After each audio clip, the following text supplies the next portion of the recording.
I'm going to have him on the surveillance, and surveillance on you. Welcome. Hi. So that was really great. I really appreciate being invited to speak here, and so thank you for everyone that made that possible. And the previous talks here were totally awesome. I really liked it. I think you're totally right about Julie C being a backdoor, and there's some work on that that's being done to be able to find evidence of that. So I think your intuition is really right. Also about Artie Rand and a lot of other crypto stuff. Basically, whenever there is the opportunity for someone to, I'm going to use a little bit of time to say something that I would have said at his talk. Whenever there's an opportunity for someone to insert a backdoor, that probably has occurred, right? I mean, I think that there are crypto systems that are designed. There are crypto systems that are designed, and there are psyops that are run to get people to use those crypto systems, and they're intentionally broken as a way to be able to surveil people. So your work that you're doing is really important, and doing that in the open is especially really important. So thank you very much for doing that work. Thank you to everybody that does that work and does the research in the open.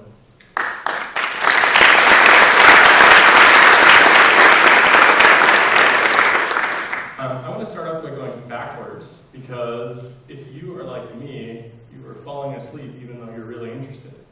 Because I'm really tired, but I wonder, is there anybody here that has a question before I even start? Because a lot of the work that I've done is already public. I'm one of the people that worked on Chancellor Merkel's phone, for example. I revealed in Der Spiegel with a team of people that she was being spied upon. I worked on a lot of the TAO stories, that's the Tailored Access and Operations. I gave a talk at the Chaos Computer Club about this, specifically showing like a whole bunch of their hardware and software backdoors where they replaced firmware and hard drives and all that stuff. And I'm happy to answer questions about any of those things, and then I actually have some stuff I want to talk about. But I thought, before you fall asleep and before I bore you to death, that maybe you would have a question, and then I could just answer it up front, and maybe that would change the talk that I'm going to give to make it more relevant to the audience. So, does anybody have any questions to begin with? I know it's kind of a little odd to do it in this order, but I'm kind of odd, so. Hi. So, I've seen a couple of talks of you online, and you often discussed about Tor and China. What I want to know is, are we in the Western world moving towards how it is in China now, or is China moving towards how it is in the Western world, or both?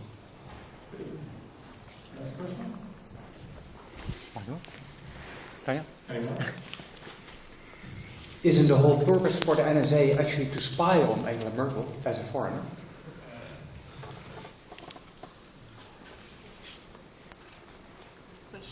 Questions, anybody?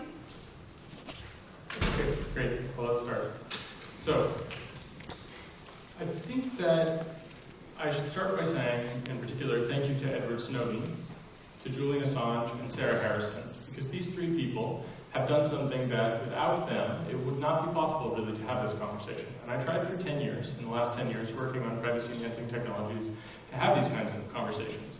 And if anyone here works in computer security, they'll remember pre-Snowden and post-Snowden as fundamentally different times in their life for these kinds of conversations. Anybody generally know the feeling that I'm talking about here? Where you're saying, gosh, surveillance is an issue, gosh, cryptography is really important, and people say, oh, whatever, you're crazy, you're paranoid, there's no spying going on. A couple of years ago, we wrote a book called Cypherpunks, and in this book, we specifically talked about how the NSA was clearly spying on everyone, and how there's dragnet surveillance, and the newspapers just said we were crazy, we were just paranoid, and so on. But if you understand how the technical systems work, and if you understand the economics, if you understand the paradigm and the power shift, it's totally obvious. Of course, these systems will be built. And so Snowden, whose life was saved, I think, by Sarah Harrison and Julian Assange, has fundamentally changed this paradigm. It's changed the whole discussion paradigm, and I really think, if it's possible, we should thank them for it. So I just want to start by saying that, so thank you to those three people. And then...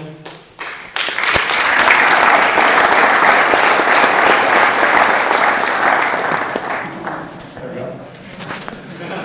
So, to that end, I think we should talk about what Snowden has revealed. And I mentioned earlier that I thought it was really funny that in the context of heavily religious countries, that I was just in Brazil, people talk about Snowden as if he's a saint.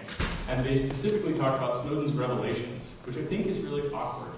Because one of the things that Snowden has shown is that he is an intense believer in humanity, and that he really believes that each and every person, if they understood the things that were happening, if they understood the paradigm that we actually live inside of, not the one we were pretty sure we live inside of, but the one that actually exists, that we would work to change it.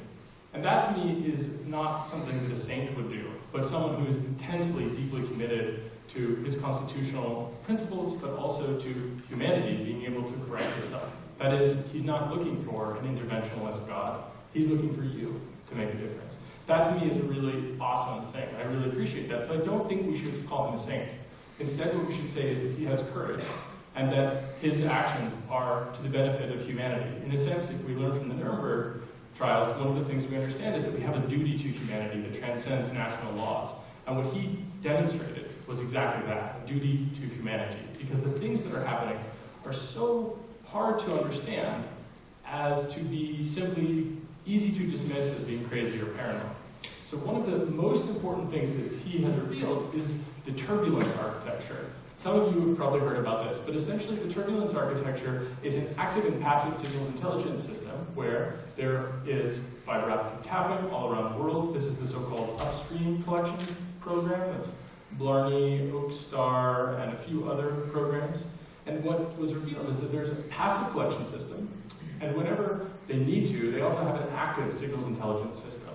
And that's the turbine system as part of the turbulence architecture. So what that says is that there's this planetary surveillance system, that's the deep packet inspection side, but on the flip side there's also deep packet injection, so DPI and DPI. And the thing that becomes really scary is if you consider that system with what Ruben was talking about. If you can watch the whole internet or watch major parts of the internet, and then you can tamper with the internet, and you happen to be able to recover the secret keys, say because of a backdoor standard and a backdoor random number generator, well, then all of the cryptographic protections on the internet break down. So that means that we have to rethink the way that the internet is designed. We have to rethink the way that we implement cryptography, the way that we do standards. So basically, what Snowden showed us is that the world is kind of burning, and he explained where the fuel is, who's lighting the fire, and also a little bit about how to put it out. And I think that that is an incredibly great service to humanity, one that is sort of kind of beyond comprehension. And I think that there are people that talk about it in terms of cyber war, and I think we need to sort of think a little bit about this. There's a book which was recently recommended to me, which I think is a really interesting book, and I've read a bit of it, and it's called In Athena's Camp, and it's basically making the argument, it's a Rand Corporation publication, actually, but it basically makes the argument that we don't live in the era of Mars. That is, we don't live in the era of the god of Mars, and in terms of war, but rather we live in the era of Athena, in terms of information war. And that's a really interesting way to understand the mindset of the people that build these systems, that they're thinking of it in terms of information warfare. And so this notion of Cyber Pearl Harbor, for example, is an interesting metaphor.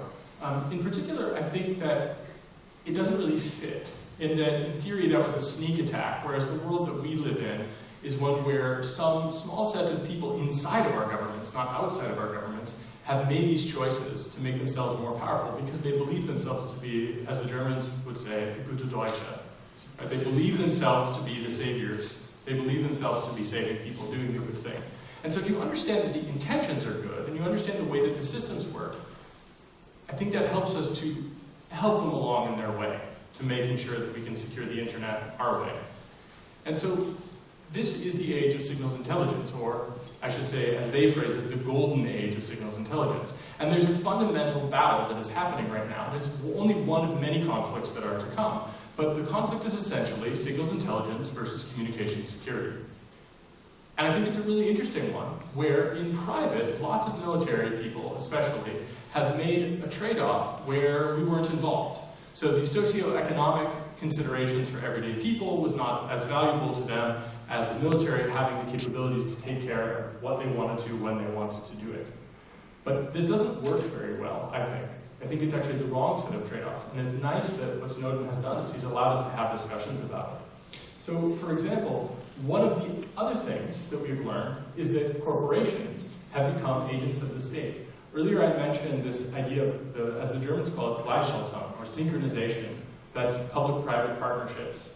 And I think that this is a really interesting thing because that is a term that hasn't really been discussed in a long time. But synchronization was part of the fascist agenda, right? And it's a little bit ridiculous to mention the fascist agenda in some sense, but in another sense it's timely. Because it is important to remember what the surveillance systems are used for. And the surveillance systems, Carl Bildt, for example, the foreign minister of Sweden, actually said to me, surveillance has never hurt anybody. And as long as you don't know about it, it can't hurt you. There's nothing wrong with it. Paraphrasing a little bit. But he said this is the Stockholm Internet Forum in front of hundreds of people. Now, this is because in Carl Bildt's, fantasy world, that essentially, he doesn't count in all of the things that we have learned in the 20th and 21st century. It is the case, in fact, that surveillance systems do harm people. And sometimes systems of data surveillance, which are not necessarily of people directly, that those systems are also used in service of harming people.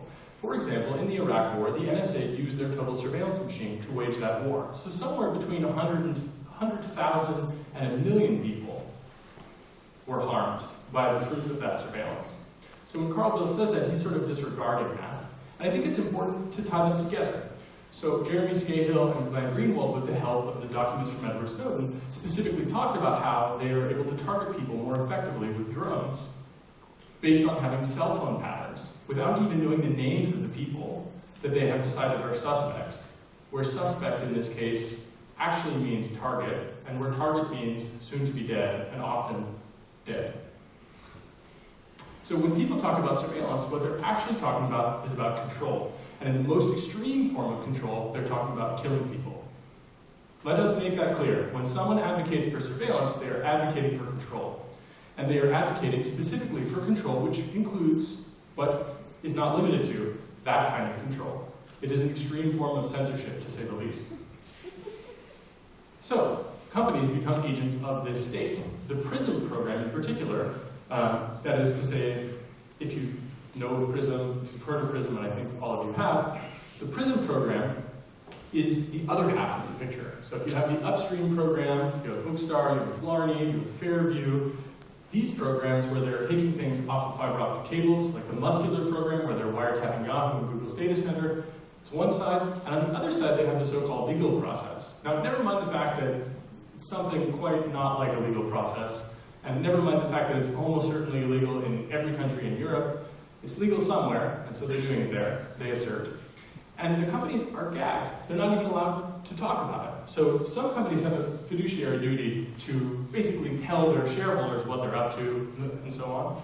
And because of the public-private partnership, or the synchronization process, right, they're not allowed to do that. And so in a sense, some of these companies have actually become institutionally aligned with the state so much so that they're no longer really operating in accordance with the normal fiduciary duties and the rest of the processes of their company. So in a sense, it's a kind of nationalization of these companies where they become secret agents of the state.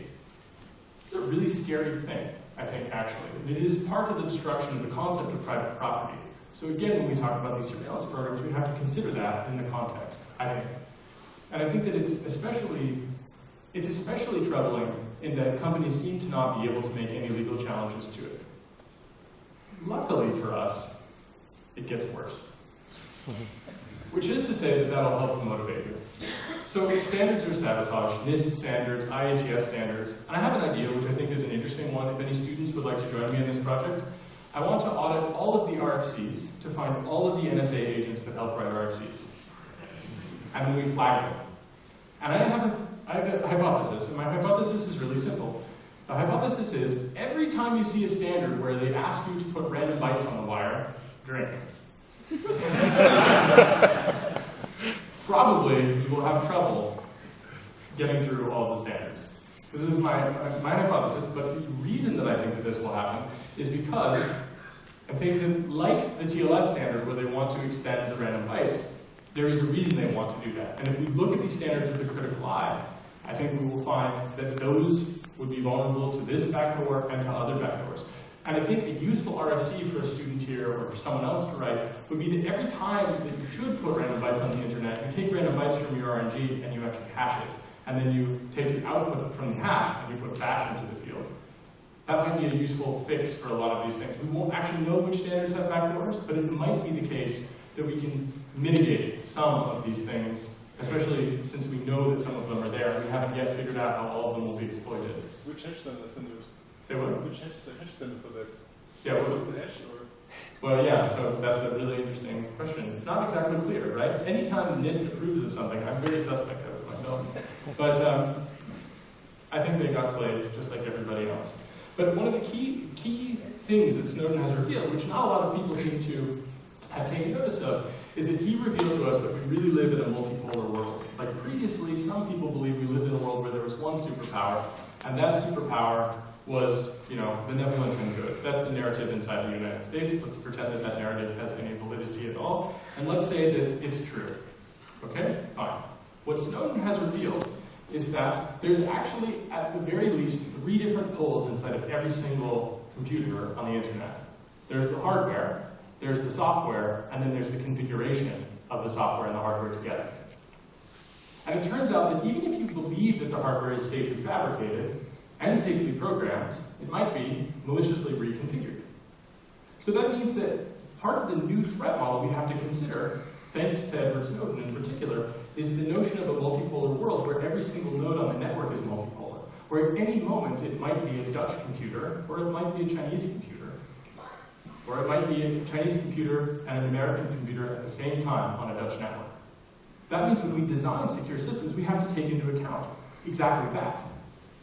That's an extremely scary world to live in, and what he revealed is in fact that we live in that world. So thanks again to him for that, because what a nightmare that is. But it's great because now people can't deny it. That's another consciousness-raising thing that has occurred. But an important point is that it teaches us about top-down authority, and it suggests that maybe that's not the right way to approach every single one of these things. A little strange, but if you wrap your head around this multipolar issue, I think it will show you the flaws of all sorts of secure systems assumptions, and it will show you that we need to think about things significantly differently than we have in the past. Now, a canonical example of this is the Athens affair. Have any of you heard of this?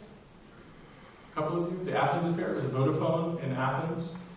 In the beginning of the 21st century, someone, it's not obvious who, someone hacked Vodafone in Athens, and they wiretapped the Prime Minister and a number of members of Parliament and other folks. They did this by using the so-called lawful interception backdoor that was built in.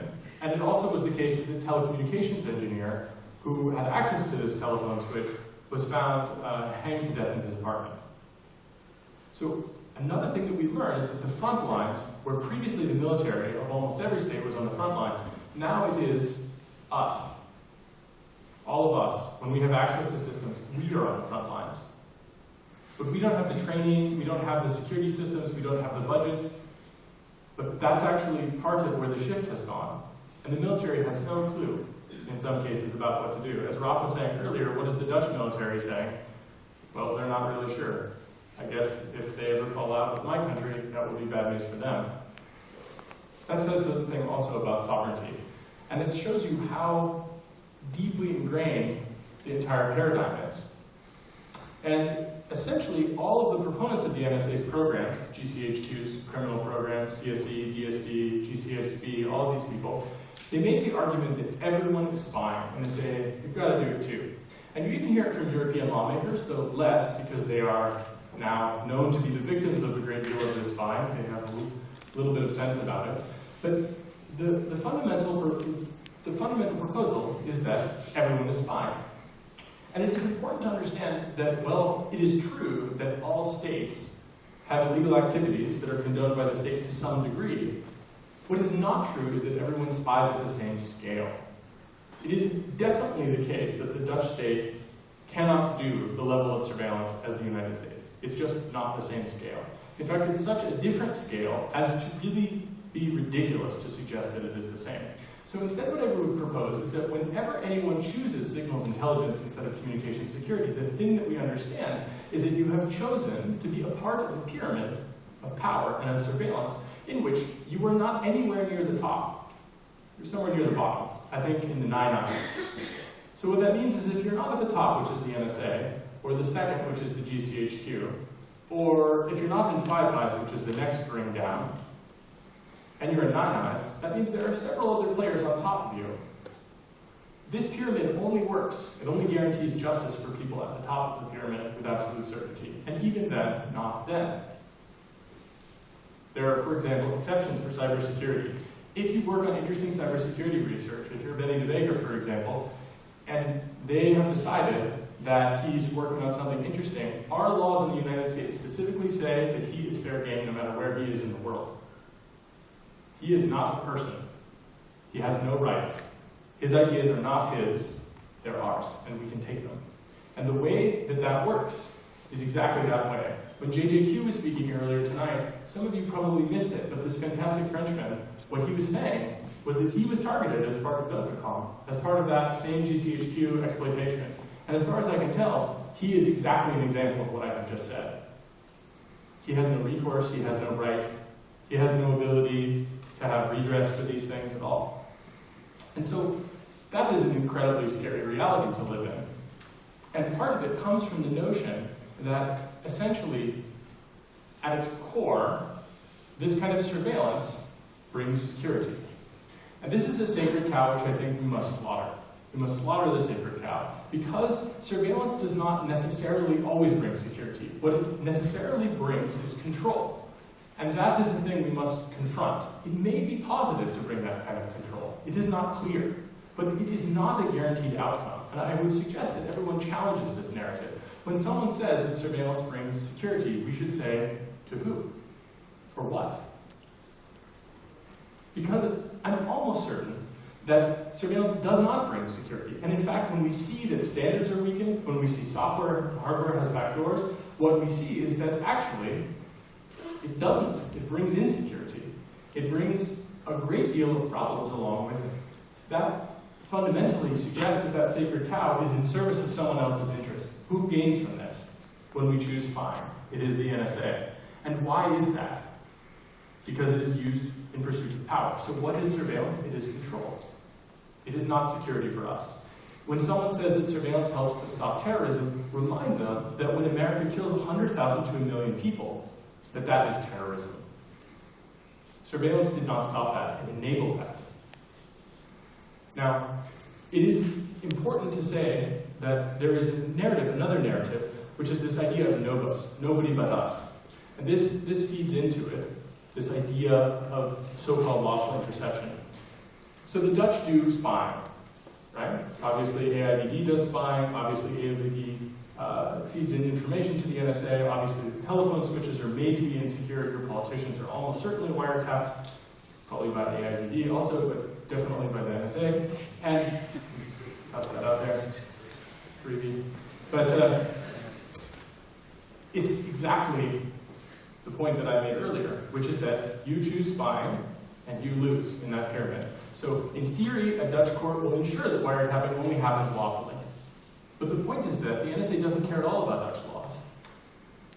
They don't care at all about them, even a little bit.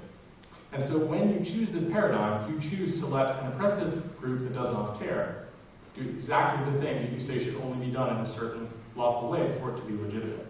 So this idea of nobis doesn't work unless you're the United States. And even then it doesn't work, I suspect, because of all of the sort of unintended consequences of how these things are implemented. So that really brings me, I suppose, to another sacred cow, which is that we need secret services. And what I would argue is that we actually should deconstruct secret services, and we should embrace democracy and civilian life. This is where I'm going to become a little more positive. And what I'm going to say is that there are legitimate things that secret services do, but there is not a legitimate reason that each and every one of those things needs to be done by a military apparatus in secret, where it is secret forever. Instead, what I would say is that if, for example, someone is smuggling weapons, this is something that can be tackled by civilian agencies, and it should be. And it should have civilian accountability, and it should be the case that as these things occur, they are made public in a way that is safe, so that they can continue to occur. But the sacred cow is that secret services must exist, and they must carry on. But one of the things that we have seen from Snowden is, in fact, that these secret services have essentially made pacts with each other all around the world outside of parliamentary control, where they reinterpret basic constitutional principles, and they attack these systems in ways where we have no due process. In the case mentioned by the lawyer earlier, my case, the Twitter case, it is almost impossible to fight those cases. In fact, we lost. And we didn't take it to the US Supreme Court because if we had, we would have made bad case law for the rest of the United States. There are, I think, probably more than a dozen systems like that receive those letters, and I don't actually ever get notice of any of them. I'm not a person party to those things. They suggest because I use a third party, I have no rights. And they're right. I also have no right of action. I would have no notification, and the incentives are all wrong. So when we consider this, it suggests to me that we have let this secrecy and these secret intelligence agencies corrode the very body politic of democracy itself. And in my country, I would actually assert that we have, to some degree, had a military coup. Because the NSA really does control and have the ability to surveil everyone on the planet and of interest. And in service of trading with other intelligence agencies to ensure coverage, they even give up data on US senators and congressmen and women to foreign governments. For example, Glenn Greenwald and Laura Poitras revealed that we give up full take data, surveillance data, to the Israelis. And we ask them to please remove the content of those senators and congresspeople. Does that sound like that's a thing that the Israelis are going to do? I mean, that to me doesn't really make sense. I mean, if we got that data from them, do you suppose we would redact that information? No, of course not. So the incentives here are just all absolutely wrong. And the reason is because we are talking about it all in the framework of cyber war. And we're talking about it all in the framework of the military. And when I was in Brazil, I met a guy from the Brazilian military. He said, come on kids, come join us, we need this. And this is in the context of a country that had a dictatorship under the military. And I think the military can serve a useful function. And in Brazil, the military serves a useful function. But an interesting point is that they wanted to add, at every possible point, more military and remove the civilian participation in public life, in defense, in everything that they possibly could. They wanted to migrate people into that. And what we have seen with just known revelations is exactly that. We have seen full, whole-scale movement of normal civilian things into the military context, which means that dissent almost becomes completely a crime in the military context, which means military courts, which means military sanctions, which is why we see in NATO, they talk about cyber-physical systems, and maybe they have the right to use military assets to attack hackers. Like, in other words, bombing you. That's crazy. We made a lot of progress in the 20th century for civil liberties and for civil society, where we believed that the absolute state was not absolute, and it was limited. So the court in Strasbourg is premised on this notion that human rights are something that a state can violate, and there must be something beyond that state to provide redress. And essentially, that utopian institution, its values are being forgotten. And it is incredibly dangerous. So, what I would propose is a series of probably quite useful, but some of them are sort of radical changes. One of them is that we need to consider this notion of balancing rights. We do not need to balance fundamental liberties. Fact. They are fundamental rights at their core. We do not balance them with politicians. Politicians are there to protect them, and if they do not, we should kick them out. It is absolutely essential to recognize that. Values and norms, they change, but fundamental rights are not like that. And one of them is the right to not be murdered by a state. For example, in a drone strike. Assassination politics, internationally illegal, and legally, in most nations, they're also illegal. But we should really work towards fixing that.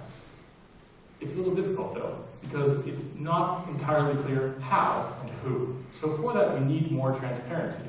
It is important to understand the names, to understand the ranks. It is important to understand the hierarchies. But to do this kind of thing, we need to have free societies. And to have free societies, we need to have communication security. And it is important to reset this from signals intelligence to communications security. And some of these things will require trade-offs. As a radical proposal, what I suggest is that any surveillance that takes place should be done in a way that is detectable if it is lawful. So in other words, end-to-end encrypted systems where when there is a man in the middle, done by a so-called legitimate authority, you should be notified that there is a man in the middle. So that if it is not legitimate, when you go to the relevant court, you will be able to say that you have detected that someone is illegally wiretapping you. And if it is legitimate, the sacred cow is that knowing you're under surveillance will change your behavior. And that's true. You would change your behavior. And it's important that we admit and we understand that surveillance does change behavior. That is already happening now.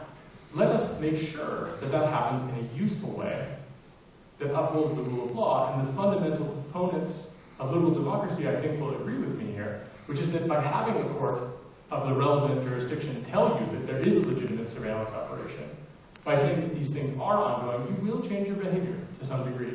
But it turns out there's not a lot you can do to change your behavior. There aren't a lot of other choices that can be made. When there is total surveillance, you are being surveilled, and there's just no real way out of it. When you walk through the world, you produce data about yourself, and you have no control. Tor, for example, cannot help you with that. You have a smartphone, and everywhere you go, it broadcasts your location. Sure, some of your web browsing will be anonymous to some degree, but the whole of your life, the whole of society, you can't apply an anonymity system to those things as we've built them today.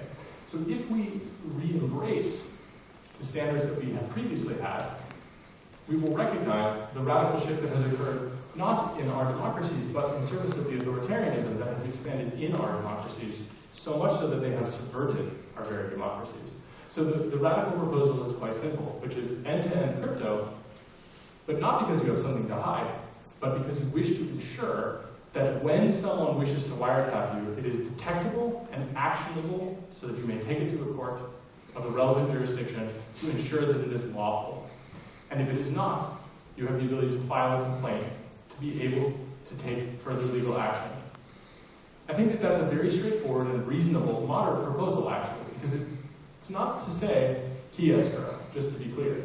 I think these should be forward secret conversations with ephemeral keys, without a backdoor random number generator. But the key thing is to just take on that sacred cow that you're going to change your behavior if you know you're under surveillance. Snowden already blew the lid on that. You are under surveillance. But what will you do about that? It isn't really clear, actually, what you'll do beyond that. But I have some suggestions. One of them is that we need to push for free software and open standards and free hardware. We need to work on hardware verification so that when you buy a thing on the internet, you can actually tell that it's the thing you received. For example, it might be useful to have physically unclonable functions in the hardware in such a way that you can tell that the hardware hasn't been tampered with in transit. Maybe we need x-rays, for example, where we have reference x-rays. Maybe we need both of those things. But as it stands right now, the NSA and other agencies, they actually steal your mail and add hardware backdoors at so-called load stations, where you buy a thing on the internet, it gets shipped, and then they add something to it. Fundamentally, these communications, and that's what ordering a package on the internet is, they shouldn't be tampered with.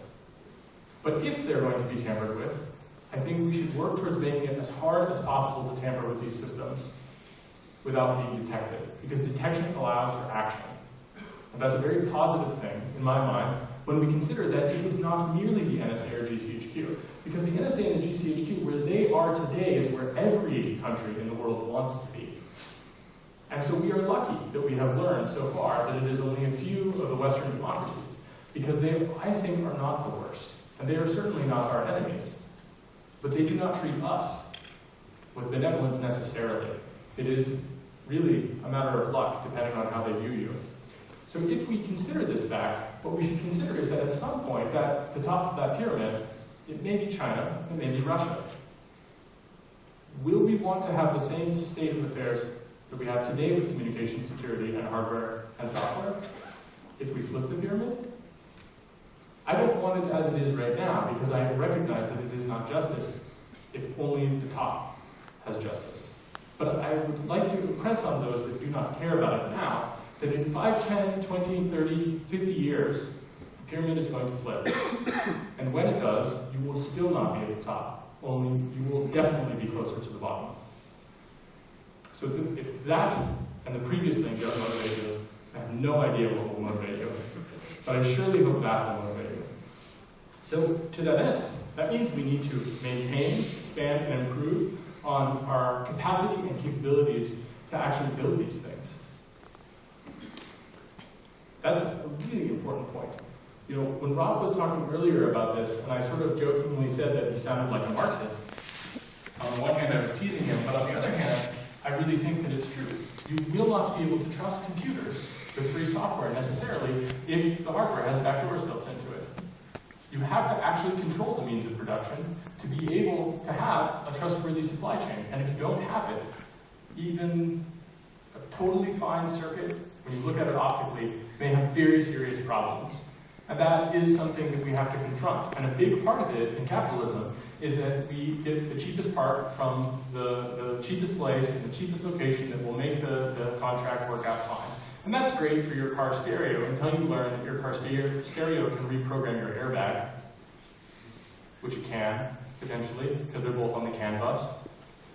So once you start to think about those systems and how they have telephones attached to that, or the way that telemetry units work, or any of these things in a modern car, which is basically a computer with wheels, it becomes totally clear what a bad idea it is to optimize only for cost.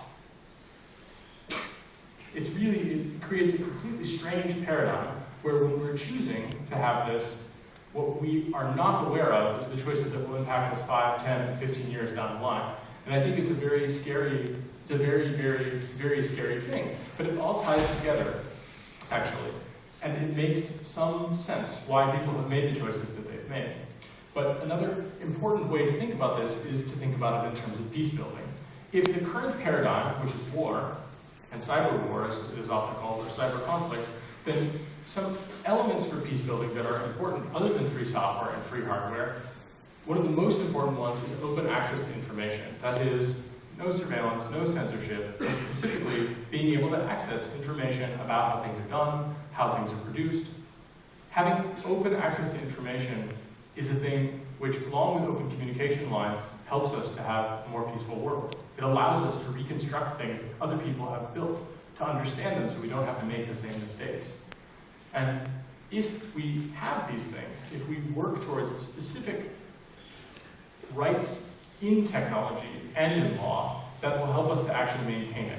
Power comes from being able to do things.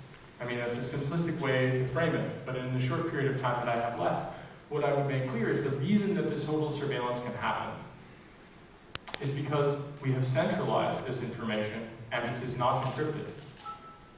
As a result, there is a strong incentive to wiretap, there is a strong incentive to be able to record data, to parse it, to semantically understand it, to build models about each and every one of us, and then to make that actionable.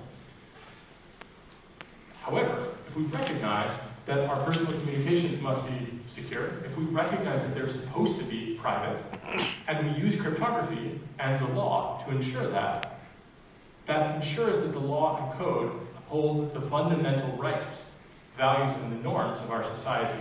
But one does not work without the other. We need both of them. It is a necessity that we have the law, that we have a right of action when these laws are violated, but we must have code, because the way we have restructured our society without having strong cryptography, we will never be able to stop the surveillance. The economics and the incentives are just simply wrong. Now, this comes fundamentally down to this argument about privacy. But I think we should do away with the discussion of privacy, because it is the wrong discussion, and we have let the oppressor frame it. And instead what we should do is we should talk about what we mean. So when people say that privacy is dead, what they actually mean is something different, which is that they think that liberty, agency, dignity, and information self-determinism, that those things are dead. And we must reject that. That is, in fact, I think, the most important point to make, if I could make one to you. It is that it is not about whether or not you have something to hide. Everyone who says that is wearing pants, usually underpants at the very least. It's a little awkward if that's not true, but perhaps you're talking to yourself in the shower. But when people say they have nothing to hide, it is the wrong argument. Of course we have things to hide. The way that we formulate thoughts in our own head, that is something than we do on our own, and that when we do it with other people, it is different. It is differently done. We perform, we talk, we think in public differently than we do in a private sphere of our own mind and in our own home. Observation does in fact change the way that we behave. It does in fact change the way that we interact with each other. And that fundamentally is not about hiding. It is about being at liberty. It is about having the agency to decide. It is about having dignity in our everyday lives and how we go about things. It's about choice. It's about determining where we would like to go.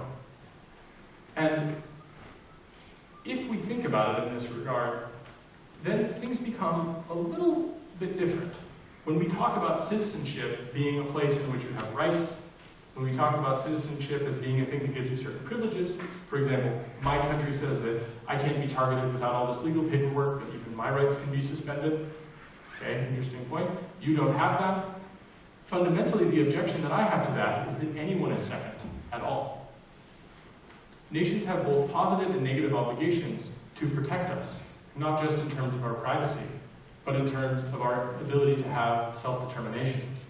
And that is about dominance and benevolence rather than equality. And I think that we should choose equality whenever we have the opportunity to choose equality. That, of course, I think is something that requires us to have some of these systems in place. Because you often hear people also saying this phrase, someone earlier today at the coffee break mentioned it, said, well, when I tell my partner, my wife, my mother, whenever I tell my brother about these things, they say, well, I have no problems about it. And the thought that I often have is that if I'm put on the spot in front of someone I really respect, or if I'm put on the spot in front of someone who will judge me harshly, those people, what I might say, it might be different in my first formulation. I would behave differently. And when someone says in a surveillance state that they have nothing to hide, that actually is an expression of a coping mechanism, I suspect. Where what they think in their head is, God, make it stop, this is terrifying. But what they say out loud is, everything's cool, I've got no problems. And I think we need to create a safe space to have some of these discussions. We need to change the way that we relate about these things. Because there is, in the systems that we have created, there's an emergent phenomenon of building database discrimination, where if you don't fit into the database fields, you have problems. If, when you do fit into the database field, you look suspicious, you have problems. Where systems, rather than people, do the thinking, and then you have problems. And the emergent phenomenon of this is a kind of authoritarian, bureaucratic authoritarianism, which, to me, does not sound like the world that I want to live in. So what Snowden has revealed to us is that properly implemented strong cryptography, things like Tor, things like off-the-record messaging, two projects that I have some involvement with, those things actually work. Whereas things like dual EC, DRVG, they work for someone else, not for you. But we have a long, long, long way to go about these things.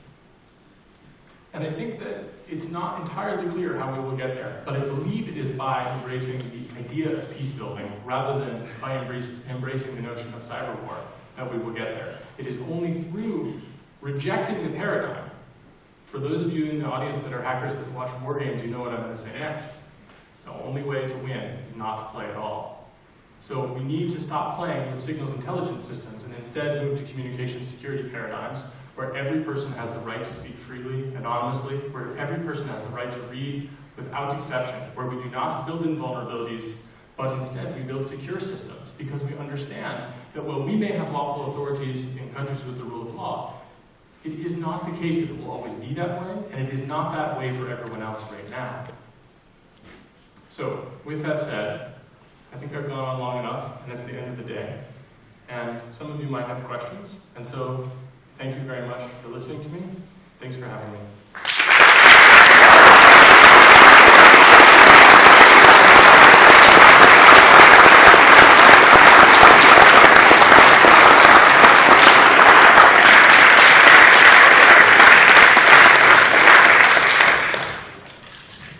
Thank you very much.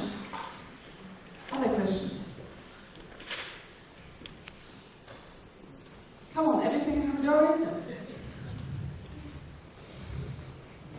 You were talking about the complexity of processes. When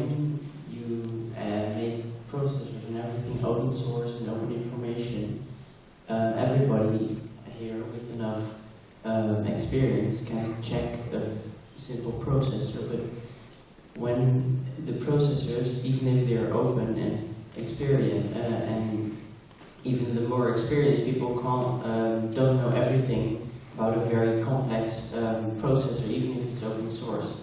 So you'll still need to trust people, but you talk like you think that open source will solve the problem entirely, or at least that's what I understood. Maybe correct me if I'm wrong, but you will still need to trust people because you never can have any expertise about the entirety of the process. Yeah, so I totally agree with you that I may have said that in a way that you understood that, but I want to make it broader. When I talk about having democratic access to information, what I mean is that every person should be able to get to that level. And every person should have access to the source code and the layouts of the systems so that they don't have to trust. But obviously, in practice, we will trust people. But right now, we trust a few hardware manufacturing companies to not make mistakes. Not just not to be malicious. We trust them not to make any mistakes in their fabbing processes. And what I suggest is that we should expand that. We should expand it in such a way that when we want to, every professor that works in CPUs in the world can look at every reference CPU to be able to have the army of students and grad students, also known as slaves, work on these exact problems. And it is not open source software, but free software that gives us this freedom. Because in free software, we have the 4 freedoms. And the 4 freedoms are very important. We have the ability to study the source code, we have the ability to modify the source code, we have the ability to run this program for any purpose, and we have the ability to share our modifications with anyone else as good neighbors.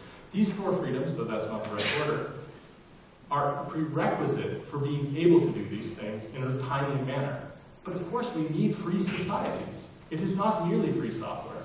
Free software simply helps us to ensure that the machines we use will not be used to enslave us when we have the ability to do these things and to change them. But that is not at all to say that it is all that we must do. This is why I suggest that we need to uphold human rights, to understand international human rights law, but also to understand the obligations that states have. For example, what is the Dutch government doing about the spying of the NSA on your country? I'll tell you what they're doing. They're collaborating. That is what they are doing. That is a great shame on your country, as it is a great shame on my country for doing that with you. And we can change this. That is also what Edward Snowden has taught us, is that a single person here in this room, probably 2 or 3, you can be the Edward Snowdens of Holland. And you should, if you have the ability to do it safely. And if not, you should probably consider doing it anonymously. And I mean that, really. Because each person in this room needs to have a class consciousness. When Julian Assange, Sarah Harrison, and I gave a talk at the CCC Congress specifically about this, where we said, sysadmins of the world unite. Each of us has an ability, especially in the technical sphere in the 21st century. The way that physicists have the ability, a special ability during the development of atomic power and atomic weapons. Every single one of you can go into an amazing company with the belief that it will be doing right. And it is because you understand the way these systems work that when you discover that it is doing wrong, you have the ability to correct it in a way that almost no one else in society does. And with that power comes a great responsibility. So I hope you'll use it properly. Yes, I had a question about, you mentioned that any surveillance should be noticeable or obvious when it's legitimate. But where do you draw the border when it's legitimate? Can you say that again? Any surveillance should be obvious and noticeable when it's legitimate. But when is it legitimate? Where will you draw the border? And also, won't the border shift towards more surveillance, which is considered to be legitimate? How would it work? Sure. I mean, I have been under surveillance by the US government for nearly a decade of my life. And what I can tell you is that it's incredibly destructive. That's an understatement, to say the least, of myself, of my mental health, of my relationships with people. And what I would say in general is that we should aim for a world with no surveillance, knowing that we won't get there. Because anyone who isn't a utopianist is a schmuck, frankly. But I really don't want to condone any surveillance, but I want to make sure that if we're going to keep surveillance, that we keep a check and a balance. But I don't want to live in a world where there is surveillance in terms of my internet communications, because the economics just play out badly. They play out really, really badly for us. And already as it stands, we learned that when the FBI and the NSA were complaining about going dark, that they were just lying, actually. They weren't going dark. They were getting more and more information, more than they had ever had. So I'm not really sympathetic to those criminal liars. And I don't really think that we should enable them. Even if they have the best of intentions, they unfortunately have the wrong structure. And that structure is one that promotes a lot of injustice and a lot of inequality and a lot of really kind of like horrible stuff that we have not even yet begun to understand. I think when Glenn Greenwald's book comes out in a couple of weeks, we're going to learn even more, and it's going to be a fantastic thing. But it won't be uplifting. I mean, let's not make any mistake about it. We're living in pretty dark times. And on the other hand, there are people that are doing some scary stuff where some surveillance does seem warranted. But we have to decide if we want to keep our democracies. If we don't want to keep our democracies, I think we're going to have a different discussion. But in some ways, what we also need to have a discussion about is taking them back. I think the British have already lost that. They have a monarchy, like you, but theirs is worse. In the US, I think that our democracy has been completely captured by the military, and that's a very scary thing indeed. I hope that I'm wrong about that, but it's not clear. So I think, as it stands, people can already be close to the surveillance from an internet perspective when we talk about things like Tor and OTR. I really do think that those are hard problems for some of these agencies, and that changes the economics. I'd like to live in a world without any surveillance, but I don't think that we're going to get there anytime soon, because the paradigm is all about signals intelligence now. But that doesn't mean we shouldn't try, and it doesn't mean eventually someone will get there. Hi, Jacob. I don't want to be the pessimist here, but we're living in a post-Snowden era now, and we will definitely get to the post-Snowden era. Currently, all the news is getting from the regular people who are interested in the news towards only the tech-savvy people being interested in the news. And luckily, there are still some politicians interested in it. But in 5 years, we'll definitely have forgotten this almost, except for us being in this audience. So will we actually ever win the war? So will we ever win from the NSA? I mean, they are currently not serving US people anymore. The US people are serving the NSA. Will that ever change? Well, I think, some of you may have heard of it. There's a really great American comedian, Bill Hicks. Any of you heard of him? Yeah, just exactly one of you. Great. Well, and I'll have to give you a little more intro. I was kind of hoping everyone, but he was really big in the UK. No one else has ever heard of him. But he said about the war on drugs, there's a war on drugs, and every time you're high, you're winning it. And I thought that was a very funny joke, and I think that you can sort of make a joke about his joke and say there's a war on your privacy, and every time you encrypt your data and anonymize it, you're winning it.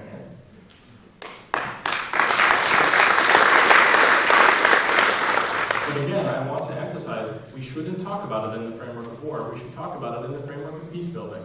We should work to build secure systems. There's EU-wide legislation, which is called You Broke the Internet, and Carla von Links has been working on it. It's actually a GitHub repository. All of you can contribute to it. And basically, it suggests mandating end-to-end secure software, where the security is provided by Dan and Tanya, actually. Their cryptographic algorithms are the ones that are in this legislation. And the idea is that we should make it so that when someone sells a product, it has a truth in advertising. When someone says this is secure, it actually is secure. When someone says this is private, it actually is private. And in a sense, there's a great rhetorical battle that is happening here, and it's good news.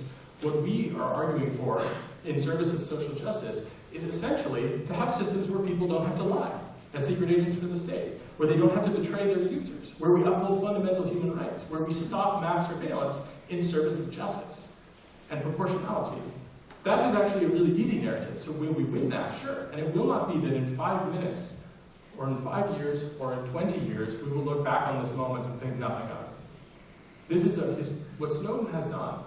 And what cypherpunks around the world have been working on, and what each of you can contribute to, is something that will last for a very long time. It's an important moment in history. And there will be other Snowdens. And it will be fantastic. And it can be you. So you should go into the park and get the ball and bring it back out for humanity.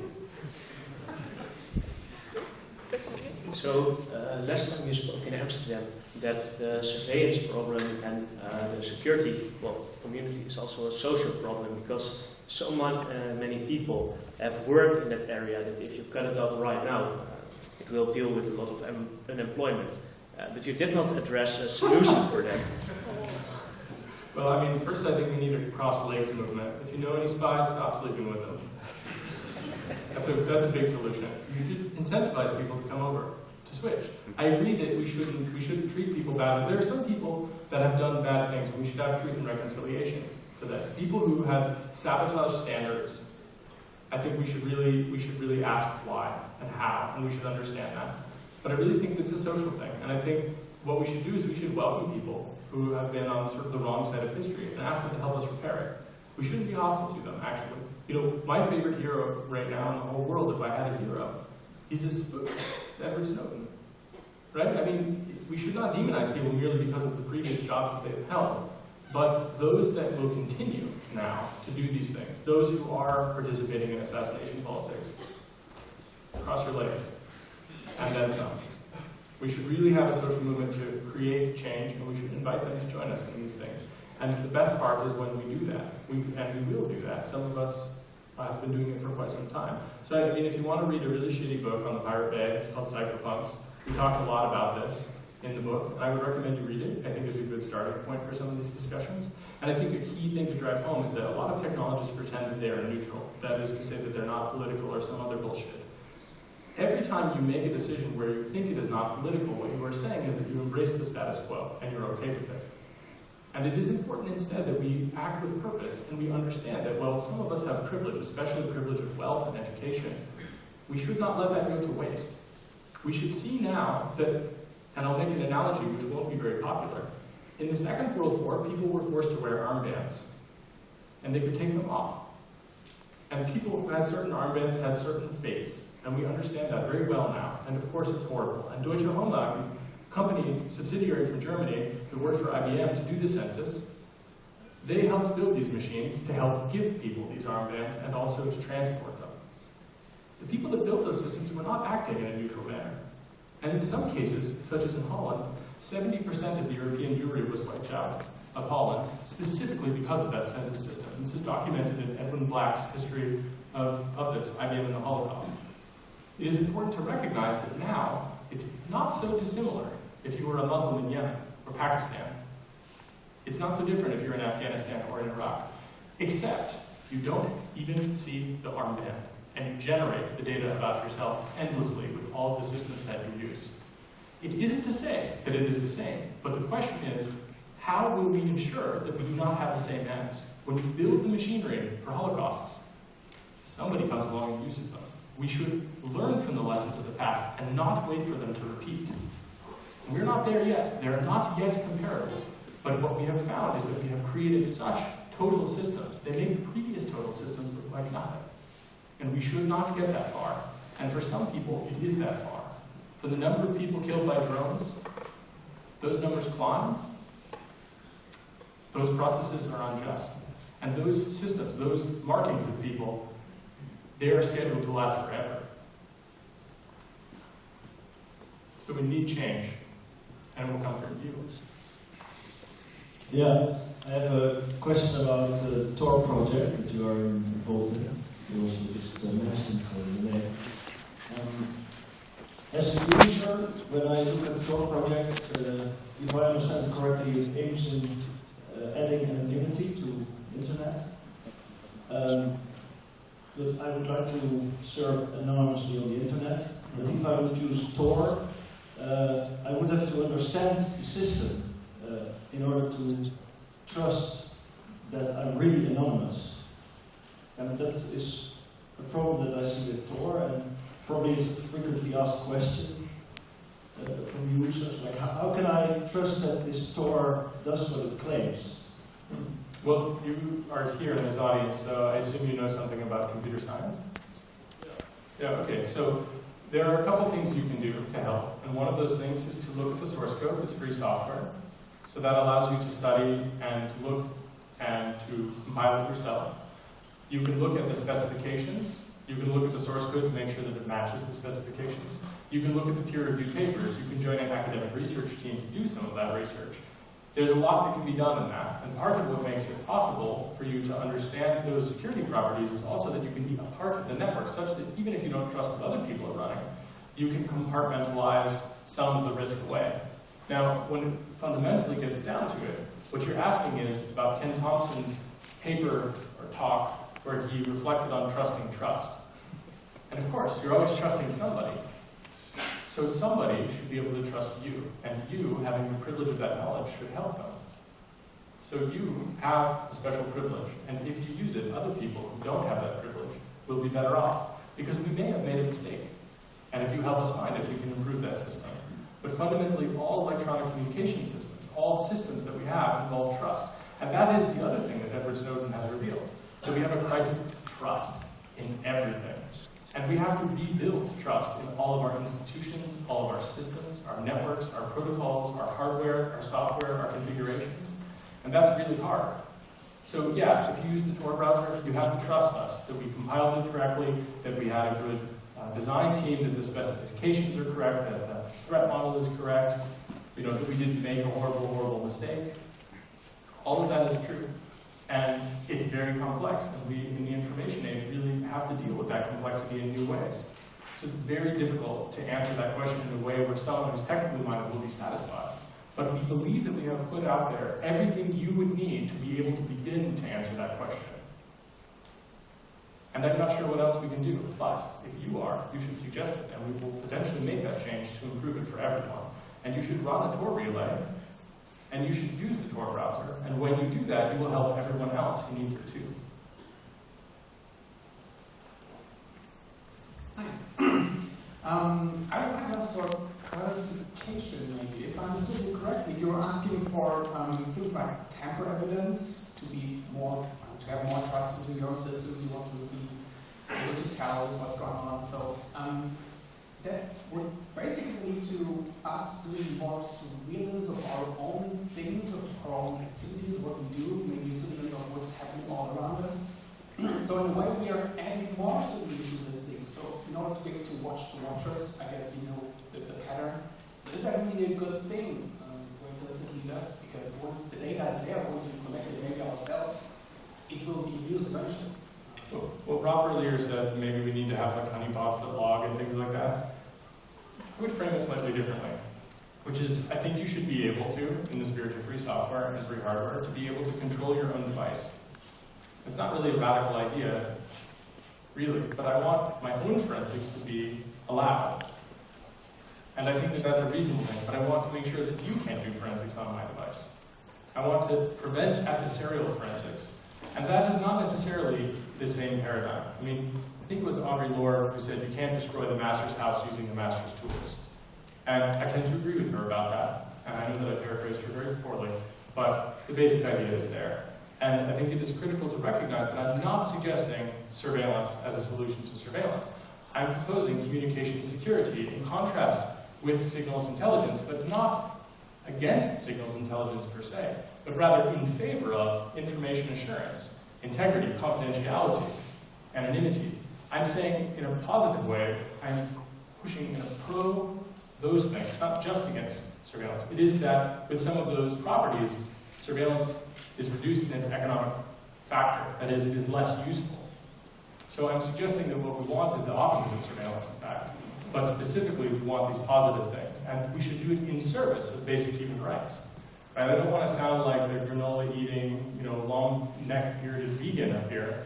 You'll note that I'm not that. But just in case you might accuse me of that, then there's nothing wrong with being that. I think every person has a right to these things. And I think that this is fundamentally re-embracing the core ideas of democracy. And that's what I would advocate for. And we may find that there are compromises along the way. For example, I don't think we're going to get rid of so-called lawful interception anytime soon. We're going to learn a lot of hard lessons about that until finally someone gets the bright idea that they should stop putting backdoors into systems because, lo and behold, they will be exploited. But I think it's going to be a long time before we get there. But we should try. What measures did you take to protect your personal communication when you are under surveillance? What do I do? Yeah. Well, okay, first of all, I don't talk about it on stage. I do talk about it, and I'll tell you, it depends. As a journalist, this kind of surveillance really chills my speech, right? When I work on these kinds of things, I go to extreme lengths to protect my sources. I would go to prison to protect a source. And what that means is that I don't behave like a lot of journalists that grew up before the internet existed. So I use tails, and sometimes I use custom-built operating systems, which are specifically tailored for a specific story that I'm working on. I air-gap my machines. I use strong cryptography. I use multiple hardware random number generators. It's a real pain in the ass. It's a real pain to do these things right. I use almost exclusively free software whenever I can. I try my best to keep my computer systems with me at all times. I have, at one point in my house in Germany, I have 5 surveillance systems to catch people breaking into my house, because if you can't stop them, you might as well be able to embarrass them. It's important, right? Because pre-Snowden, the narrative is that anybody who talks about this stuff is crazy. But post-Snowden, we know that surreptitious entry is a fact of life, even in democratic countries. The stuff that the Stasi used to do, the NSA and the CIA and the FBI, they do all of those things, up to and including killing people they consider to be dissidents, right? I once had an argument with an NSA guy where he said, essentially that, he's like, oh, you compare us to the Stasi. And I said, well, you know, and he links to an article about the Stasi killing someone that was a dissident. And I said, yeah, like this guy, an American that had been killed by a CIA drone. So it's interesting because it's different, but it is comparable in that it is pretty awful. And so when under surveillance, one of the things I've done is I've completely self-censored. I don't speak freely in my own home. It has destroyed a lot of my relationships with my friends. I was once engaged, not anymore.